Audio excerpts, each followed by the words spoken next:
Tiniyak ng Department of Agriculture at ng Bureau of Customs na tutuntunin nila ang mga nasa likod ng higit 200 million pesos na halaga ng mga misdeclared na frozen fish products na naharang sa pantalan sa Maynila. Nagbabalik si Vel Custodio ng PTV sa Balitang Pambansa. Mga frozen fried taro sticks, sweet potato balls at assorted food products ang inaasahang laman ng 19 na shipping containers na ito sa Port of Manila. Pero pagbukas ng mga kahon, ibang mga produkto ang bumungad. 550 metric tons ng frozen mackerel at galunggong ang tumambad sa Bureau of Customs, Department of Agriculture at iba pang mga ahensya sa interagency inspection kahapon. Galing po tayo sa China. Ang value na estimated value natin is more or less around 200 million.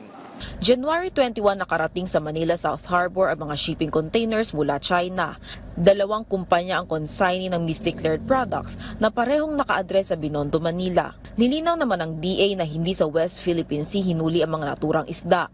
Ayon sa DA, maaaring paraan ito para manipulahin ang presyo ng isda sa merkado, lalo't katatapos lang ng 3 buwan na fishing ban. Well, kung nakalusot ito, then pupunta sa merkado, malamang yung smugglers, hindi na nila ibababa yung presyo Dahil they will try to make maximum profits for their risk Pasok ito sa bagong Anti-Economic Sabotage Act, no?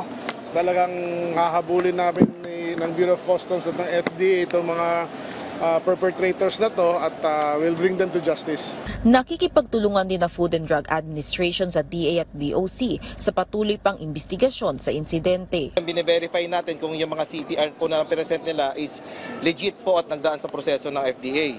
Pagkatapos ng seizure and detection ng BOC, ilalapit naman ang mga kontrabando sa DA para suriin kung ligtas kainin ng mga misdeclared frozen products. Kung safe for human consumption, maaari itong i-donate sa DSWD o sa mga kadiwa centers.